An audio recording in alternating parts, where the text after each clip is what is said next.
A new article in the Washington Post offers some analysis on the Biden-Harris ticket.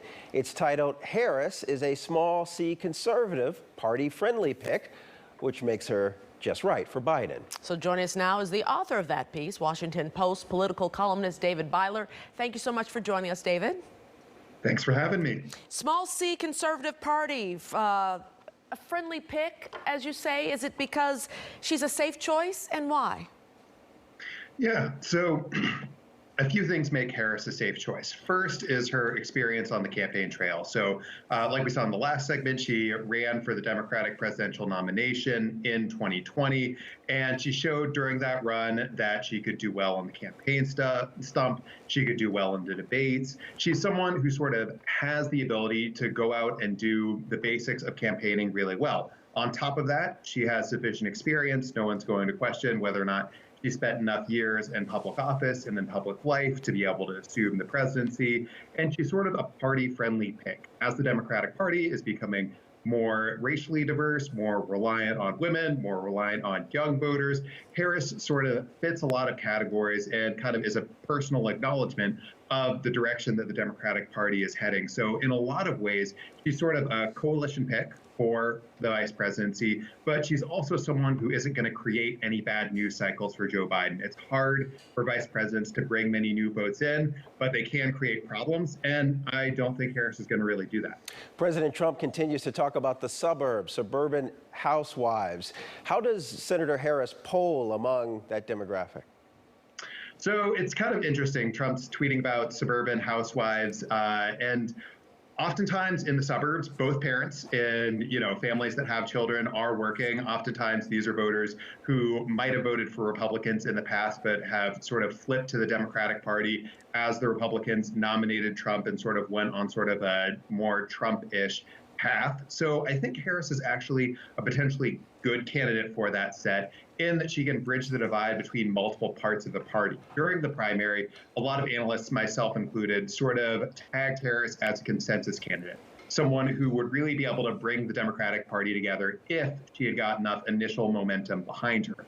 So I think that still holds up, and I think sort of, more suburban-ish, technocratic wing of the Democratic Party is going to be happy with Harris. David, you also say that she's not necessarily going to add votes for former Vice President Biden, but keep him exactly where he is. What do you mean by that? Right. So if you look into the historical data on vice presidential candidates and you look at, where polling bounces have happened, you go deep into the survey data, oftentimes what you find is that vice presidential candidates don't add a specific demographic. Sometimes they help in their home state. Sometimes they give a little boost here or there. But the upside is just limited because most voters vote based on the presidential candidate rather than the vice president.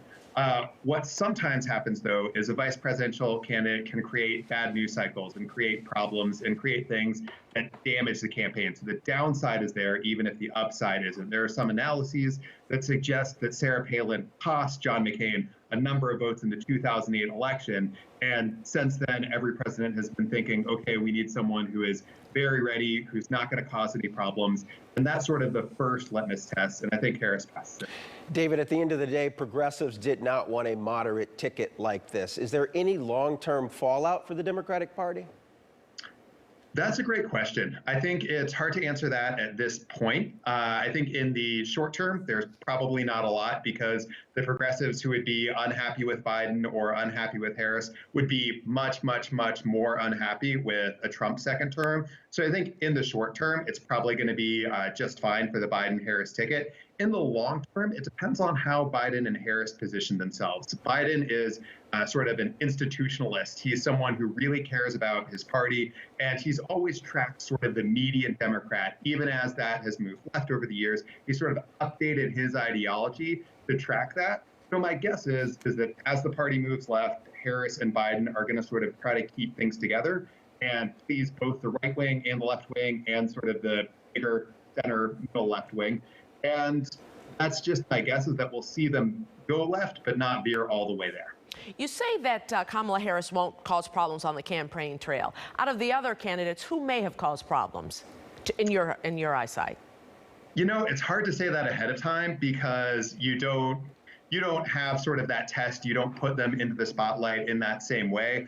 I think this was a concern with Susan Rice that even though she had held positions that were in the public eye for a long time, she hadn't run for elected office and held elected office. So she might have done just fine in that scenario, but I think that's a risk that the Biden campaign may not have wanted to take on. I think that may have also been a potential drag for Karen Bass, who, although she is in the House of Representatives, has not run a national campaign of the scale of, say, Harris's 2020 presidential primary. Obviously, there are pros and cons to all of these candidates, and Harris has her own disadvantages. And, it's really subjective to say which one might be better than the other. But if I had to think of it in terms of who is more risky and who is more tested, that's sort of the lens that I would take first. All right, David Byler, Washington Post. Thanks for your time tonight. Thanks for having me. Okay. Well, Dimitri.